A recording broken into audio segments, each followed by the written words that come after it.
Dave with Taboo Customs. Today we're working on a 2011 Chevy 1500 with some rust issues. It's got issues with the area right around this center cross member, which is the one just behind. There's two cross members here in the center of the vehicle. One holds the transmission and then one just behind that. The area between the center cross member and the transmission cross member is needing a kit.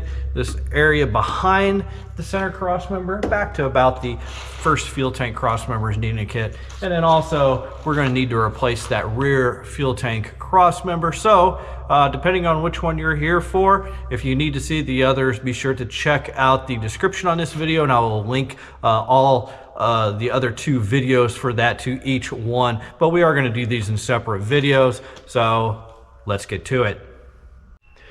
Right now we are under the area where normally this would be where your fuel tank would be at. The fuel tanks on these trucks are held in with two cross members. There's a cross member right here directly above the camera, which was right at the edge of the back of the cab on the extended cab trucks. And then there's a tubular cross member that is further back. The issue that frequently occurs with these trucks, and I believe it goes from the early 90s to 2014, is that this tubular cross member here is very frequently rusted out. And even on trucks where it does not appear rusted out, like this one, actually when we first looked at it, we already did some rust repair just in the center section.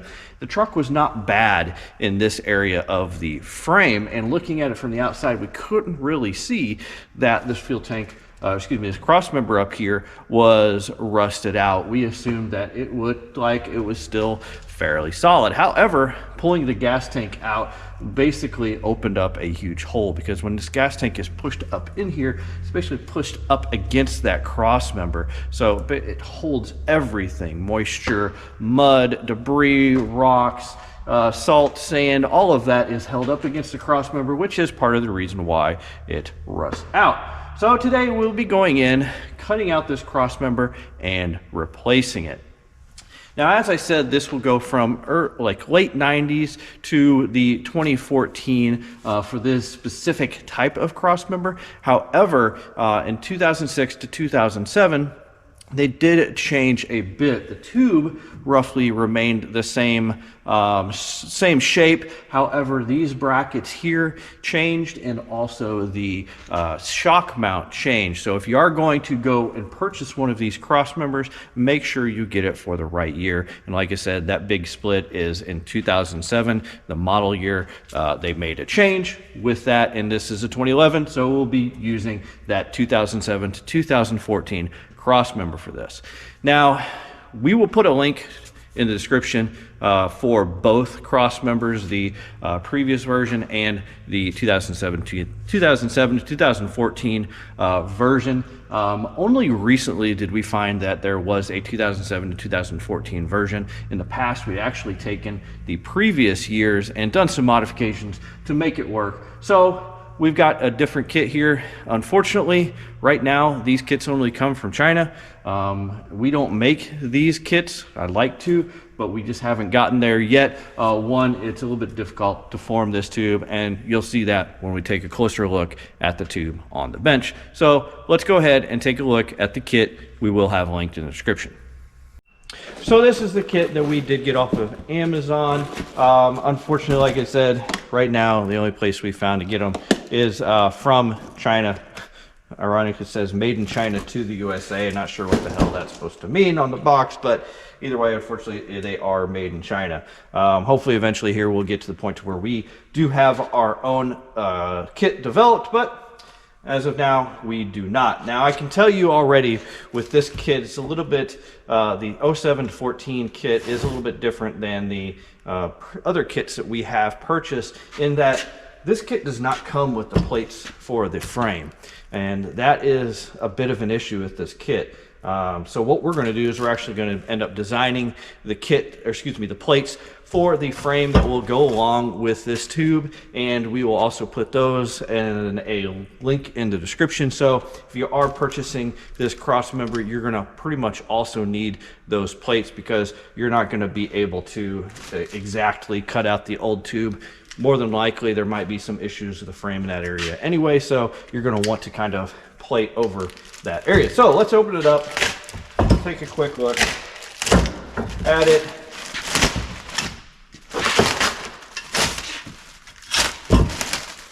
Better knife would have been nice.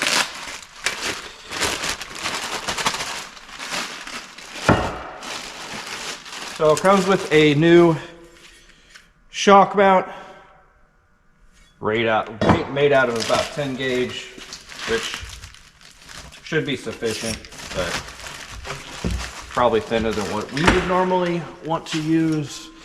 And then this is the tube. And as I mentioned, the reason that there's not many of the companies out here that make these is that these bends here is a little bit difficult for us to make on our tube bender. We do have a tube bender, but honestly we don't have dies that go up this high, and then getting bends that are this close can be a little trickier. So like I said, eventually when we get some time to play around with the designs, we will hopefully come up with one that you'll be able to purchase in the US.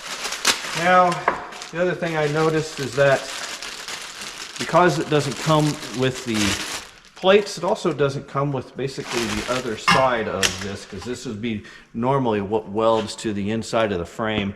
So another reason why you're probably going to want to get the kit that we're going to develop is that you're going to need those plates in there, because if not, you're going to be welding to basically the bottom quarter of the inside of the frame.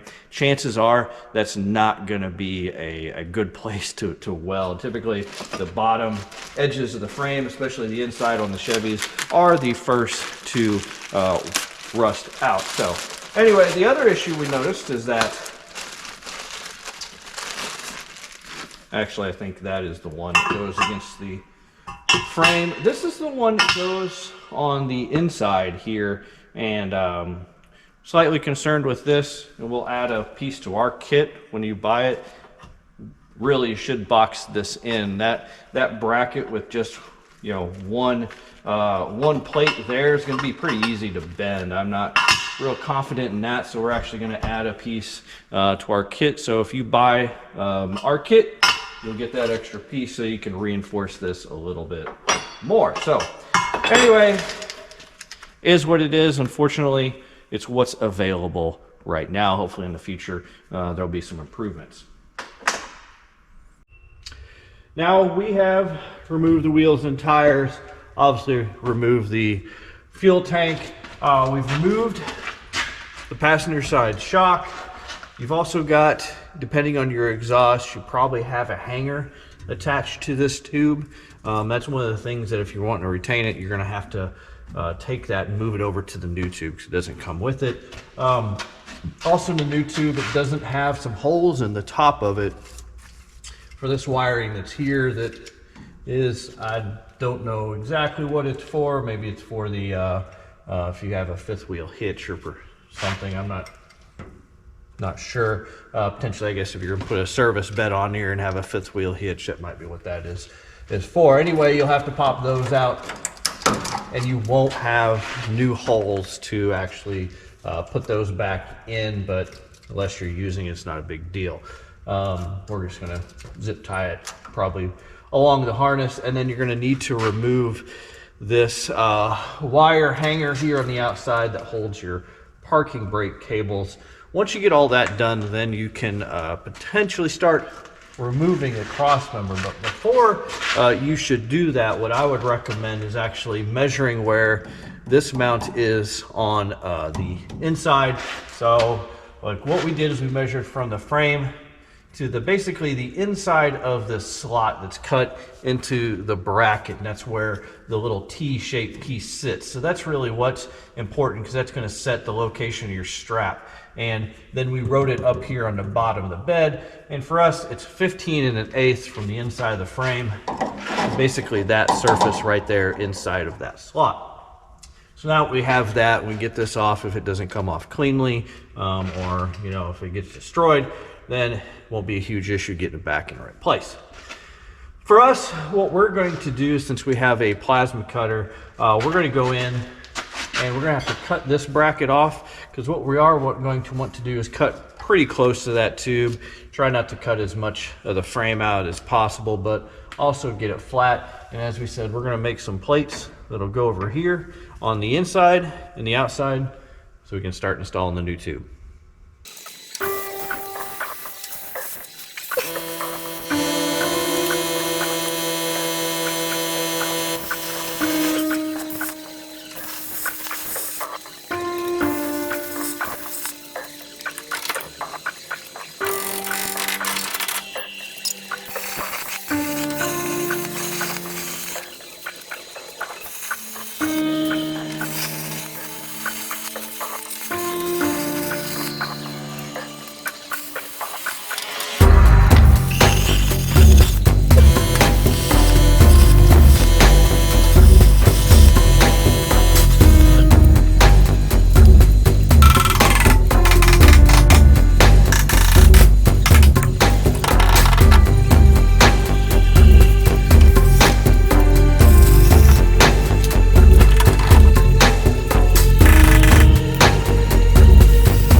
With the Crossmember now out, we'll have to go in, grind these pieces down. You need this whole thing flat.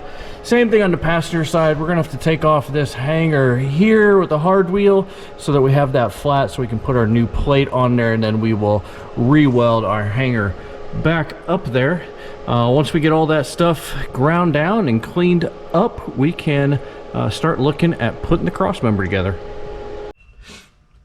Now to start our installation process, we're going to the parts that are coming in our kit. Right now, the first is going to be the outside pieces. We're going to want to install these outside pieces first, along with the tube in here, but not connect the tube to them yet, because obviously we have to put the inside pieces on before we start welding the tube in. But we're going to use these outside pieces to basically locate that tube height and, you know, lengthwise in the vehicle. Now this plate here, the way it's designed, should nest up into this mount for the bed here. Then there's a couple other things to look at, especially on this driver's side. You'll have two things that you want to check. You want to see that the bottom of this is pretty much flush with the bottom of the plate. And then important to note, you want to make sure that these two holes line up with the holes in the frame. Now on the passenger side, you won't have these holes. You won't have to worry about those holes. So you want to make sure that kind of nestled up in that corner. And then you're flush with the bottom. You'll also want to check that your tube can also slide in when it's in that configuration. Due to these tubes and probably a lot of variation from the tubes coming from China, you may have to move this hole on the frame. So you might have to go in, trim up some of this to get that tube to move a little bit in there. But height wise, you know, you've got a fair amount of play. Width wise, probably have a little bit less because this tube kind of nestles down inside of the fuel tank, so you don't want it to go too far front to back, but top to bottom. I think you've got a fair amount of play to where you won't have issues with coming into contact with anything as far as the body goes. So what we're going to do now is we're going to basically line this plate up, mark out the perimeter of the plate, then we'll go in, we'll clean up this area so we can get it ready to weld. With this, you have a couple of options as well for this bottom. Now, in a frame like this, where the bottom here is solid, we're gonna go ahead and we're gonna clean this up, and we're also gonna weld down here. Then you can choose whether you wanted to weld that bottom piece that's going to come with our kit in or not. Obviously, if your frame was really bad and you're adding a lot of times with other kits, you know, front or rear, this bottom may not be any good, so you definitely want to use that bottom piece. So anyway, we will get to cleaning all this up. We will tack it in place. We'll work on the passenger side outside plate, and then we can start working on this inside plate.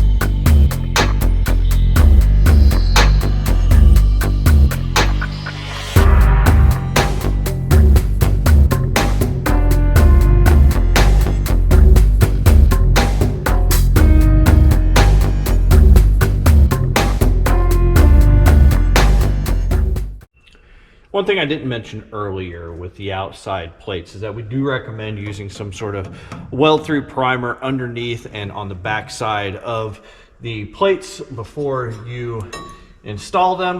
That way you're not, starting out going to start rusting right away once you get them installed. So with the Crossmember up here, you can slide it over enough to basically get this plate in and the plate on the other side. It'll slide enough both ways. Once you do, you're going to basically just follow the same process you did on the outer plate. We're going to line it up, mark it out, and then go in and clean up all those areas. Now you may want to space these brake lines up, and definitely make sure to get this wiring up out of the way. You don't want to get into that with a grinder or something, and you definitely don't want to get it too hot to where it melts. So we'll go in, we'll clean up all those areas, and then we'll be able to align the plates again and start welding these on the inside. This is now also a good time to go ahead and mark this bottom plate. If you are going to install the bottom plate, mark out where that will need welded. Go ahead, clean up those areas so that you're prepared for that one. Everything's cleaned up now. What we're going to do is we'll push the plates over, we'll line them up, and we will go ahead and tack them in. Now, this will be the point of probably no return if you want to completely remove this cross member. You should still be able to slide it one way or the other, and we're going to do that when we weld to try to get it out of the way so we can get up here a little bit easier. But I think taking it down completely is kind of difficult even with the outside plates in there, but it can be done. Once these inside plates are in here, you're really going to be probably limited to sliding it back and forth. So once we get these plates tacked in, we'll go ahead, we'll tack in these bottom plates. Whenever you tack in these bottom plates, we are going to have to use a clamp, a C-clamp, to pull this up to get these bends here in the bottom. And then once all of that is done, we'll go ahead, we'll solid weld this, and then we'll be back to talk about lining up this cross member. Some tips for installing the bottom plate here. If you can pre-bend it a little bit, that will help. Then if you go to put this plate on here in a clamp like this, you're probably going to run into an issue where it wants to slide down the frame. What you can do is put a few welds, a couple welds back here. Weld one side first. Make sure you have a good alignment here, and then align this section up here. Go ahead and weld the other side, and then you can clamp it and you don't have to worry about this part sliding on you. Once you get this done, then as you weld it, you're going to need to take a hammer, close up any gaps you might have, make sure you have a good joint to get a good weld. Now we've got the inside, outside, bottom plates solid welded to the frame itself. Now we're working on aligning the cross member. So with this one, we went and we will measure the amount that's showing on the outside of the frame. Typically it's going to be more than what stock. I mean, stock, I think there's like 1/4, 3/8 maybe showing. With this specific cross member here, there's about 3/4 inch on each side of the outside of the frame that is showing. Then we're going to need to line up the cross member. I guess one thing I should have covered when you first put the cross member in is, look at the old cross member when we take it out. The bends in this cross member are not, it's not symmetric. It is offset towards the fuel tank to hold that fuel tank in there. So you want to make sure that the bend is offset towards fuel tank side. Make sure that the bend is going up and not down or front to back. You know, unfortunately, there's not a good way to look at it. You pretty much just gotta eyeball it. If you want to, you can look at it on the outside of the vehicle, put a mark on the bottom of it. That way, when you go to line it up, you can kind of look at that. But anyway, we'll line up it left to right, line up the bends, and then go ahead, weld it in both inside and out. Now, one thing, and you kind of see a little bit of it here, one thing I recommend that you may want to do is you may want to slide this out, put some weld through primer around there. Try not to get too much of it in exactly where you're going to weld, but that way you can protect that tube on the inside of that frame, because you really can't get to it once we do this step. So, all right, after this we will start looking at adding all of our bracketry to the tube. With the cross member now all welded in place, we can start adding all the brackets. The first bracket we're going to work on adding is actually this bracket where has the T slot in it for our strap. Now, this is where we started to run into a few more issues with this kit. For one, this kit only comes with that bracket. Now, in the OEM configuration, there's an additional plate on the back, so we actually drew up an additional plate, and if you buy our kit, we'll include this plate as well, because we want to box this piece in to have, you know, what we consider enough strength for it to hold up. The other issue we ran into is actually with the slot here. Before you go and install this, we would recommend taking it, going to the strap, and making sure that the strap fits in there correctly. We had to make a little bit of a modification to the slot because the strap was a little bit wider, probably a 1/16 wider than the slot, so it wouldn't sit down in there all the way. Probably help if I would grab the strap. So for instance, this strap here, hard to see, and it's the strap back here is going to be the deeper of the two straps. For instance, you see how this steps down. This top section here should be what sits down against the plate, but it was actually stopping down here in this narrower section and not getting up to that to where it would sit down in there correctly. So it didn't take much, but we did have to do a little. We actually ground just a little bit off of the strap, which won't affect its integrity any, but you do have to be cognizant of that. You also have to be aware that you might have a width issue inside that slot, because we looked at the smaller strap. The smaller strap, I think, is maybe a little, either it's a little bit different design or a little bit thicker. It actually didn't fit in there, but that smaller strap is for the front cross member, so we don't have to worry about that one in this. So now that we've got this in place, we've measured off the frame. That's the reason we're doing this one first, is that it's easier to do this one without the other piece over there, because you can measure off the frame easily. Measure to this edge that we wrote up here, 15 1/8 to that edge, and we've got it now in place just with a couple little 90-degree weld magnets. So we're going to go ahead, tack this in place, probably do some welding. We're going to then put this piece in second after we get some good welds on that one. Now you will have to watch and make sure that this doesn't want to move on you as you get it welded, so be careful of that. Once we get done with this piece, we'll move on to the frame side.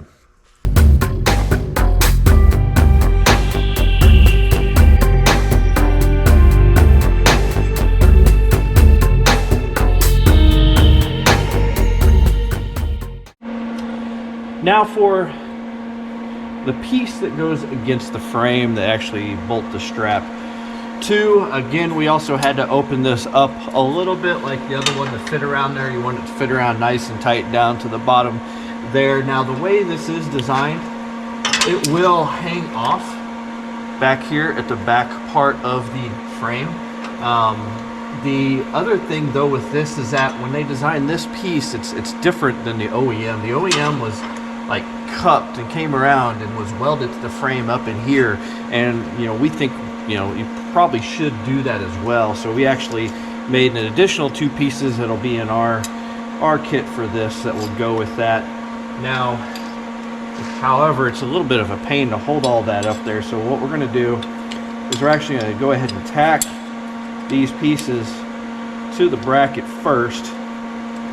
So, and these pieces actually would go just about 90 degrees on there. Sorry, it might be difficult to see. Now there is a corner of this that is ground out, and the reason for that is that that's going to go where that weld is at, and when we're done it'll basically fit up there like that. Now we aren't going to weld it up here just yet because these might have to flex out just a little bit as you put it around the tube. So we're just really going to go down here, put a couple of tacks to make sure these pieces stay on there. So let me go and get that done, and I'll be right back. All right, so we've got our little assembly tacked up here in the corner, slid it up in there, and now we can go ahead and start. What we're going to do is we're going to take this plate first, we're going to tack it to the tube, and then we're going to tack the frame, just make sure that bolt plate doesn't go anywhere, and then we can start welding everything solid.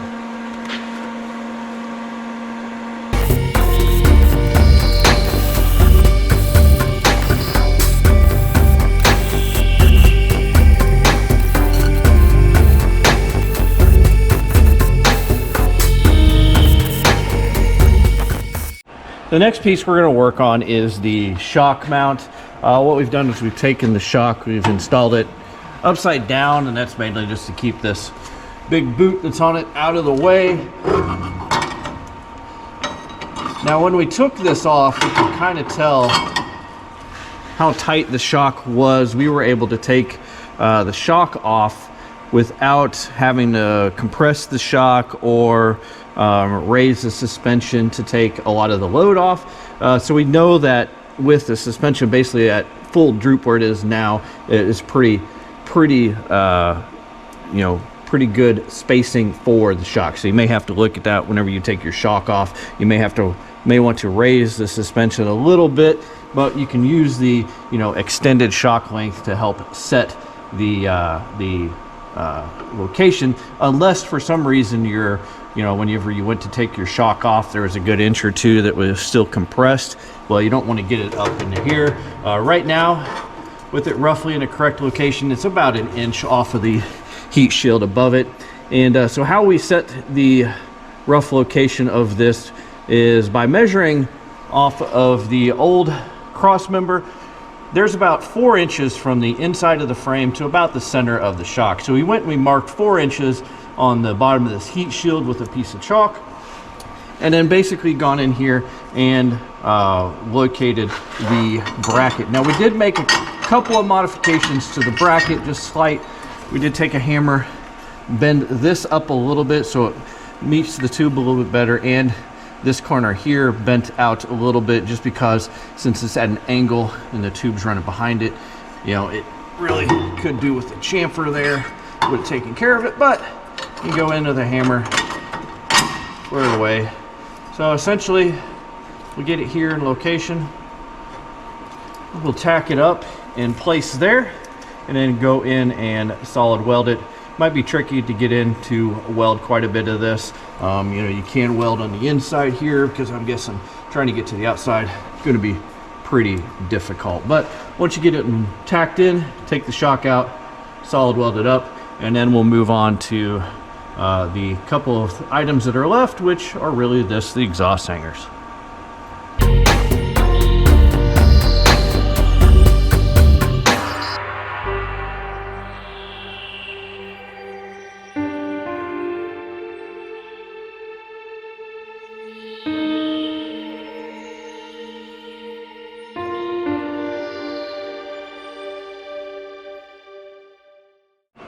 For the exhaust hangers, you'll have to cut this old hanger off of the old Crossmember or purchase a new one, and then basically you'll stick the hangers into the rubber bushings here. We have taken a 4-jack raise the exhaust up a little bit, because if you just weld them to it with the exhaust hanging, they're probably not going to hold much. You want to take some of the stress off of these others to try to put, you know, even out the stress across the whole system.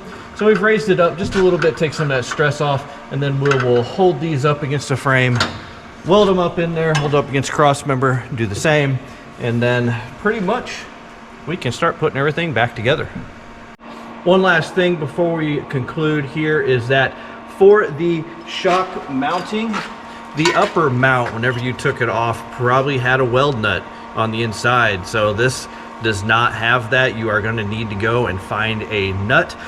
These OEM bolts that I have here are M14, so you may have the same. So you may need an M14 nut to reinstall that shock. So in conclusion, I've been asked a lot about the kit for the 07 014 here for this rear Crossmember, and for a long time I've had to say no, there wasn't a kit out there. You can go and buy the 99, I believe, to 06 and modify it to make it work, but you had to make a new shock bracket, you had to modify the hangers for the fuel tank. With this one, you know, you still have to make some modifications. It's still not a great kit, but it is a little bit closer than the 99 to 06. So if you are interested, as I've mentioned, we will put a link to this kit in the description. We'll also put a link to our website where you can pick up the extra parts that you might want to use with this kit. Frame parts would potentially work with other kits as well if you did want to use a different kit. However, some of especially the bracket parts there, are going to be pretty specific. So thank you for watching. If you have any questions or comments, you can leave them here on this video, or you can get a hold of us at Dave@Taboo Customs, or find us at taboocustoms.com. Thanks as always. A like or subscribe is greatly appreciated.